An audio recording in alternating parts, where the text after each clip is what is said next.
de voir un peu le système géré, de proposer des réformes souvent paramétriques pour pouvoir tenir à long terme les régimes de pension. Donc normalement, par exemple, nous on nous presse d'aller vers des réformes, mais les réformes en matière de pension, elles sont d'abord financières. Vous pouvez faire tous les textes du monde, si vous n'arrivez pas à payer les pensions, ça ne sert à rien. Donc c'est là où nous en sommes. Nous allons vers les réformes financières qui seront suivies de réformes juridiques, législatives, mais la partie financière prime sur les autres réformes. Et les pensions, en général, sont financées par les cotisations des actifs.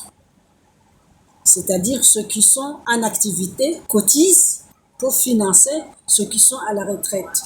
C'est bizarre, mais les gens ils croient que la caisse, c'est de l'argent public qui rentre. Non, ça c'est l'argent de l'État employeur.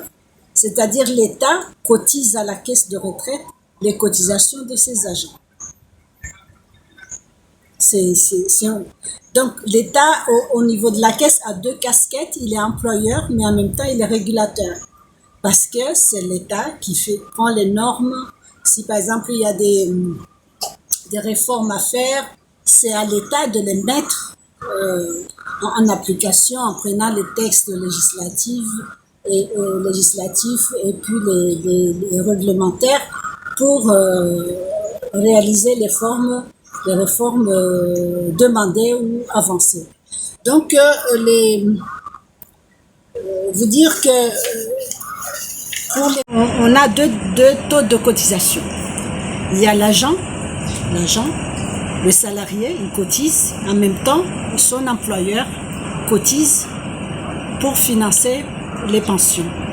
Du coup, il y a des normes internationales qui voudraient qui soient édictées d'ailleurs par l'OIT, la partie employeur est toujours supérieure à la partie du salarié.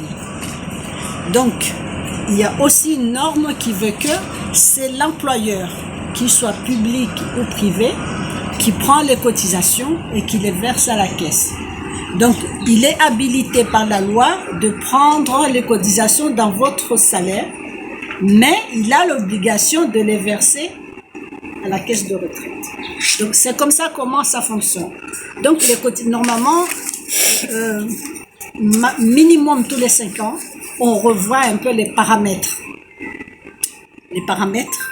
Et au niveau de notre pays, depuis la création de la caisse, c'est en 2017 qu'on a pu faire une étude actuarielle depuis la création de la caisse.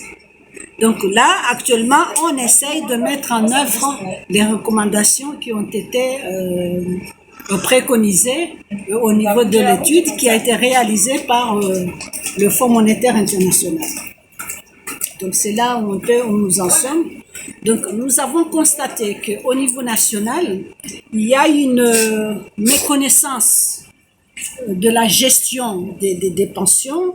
Du coup, nous avons sollicité notre partenaire qui est l'OIT pour informer, sensibiliser tous les acteurs au niveau national, notamment le personnel, nos partenaires, employeurs, travailleurs, mais également les gens de l'administration, les tutelles, finances, trésor, FOP, ainsi que les syndicats, sur la manière de gérer ces régimes, que c'est pas quelque chose qu'on laisse y aller comme ça, mais il faut que ça soit géré, comme on dit, un bon père de famille.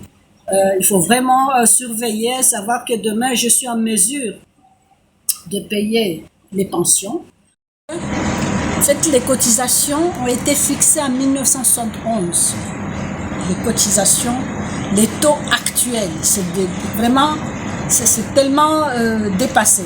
Donc, nous sommes en train de revoir un peu les taux de cotisation pour pouvoir équilibrer, parce que actuellement le régime est déficitaire. les ressources sont largement inférieures aux prestations. Donc, surtout les régimes publics. Parce que nous gérons 3 régimes. Régime privé du Code du travail, 2 régimes publics, les fonctionnaires et puis les parlementaires. Donc ces 2 régimes connaissent vraiment des difficultés que nous essayons avec nos tutelles de régler ces questions-là.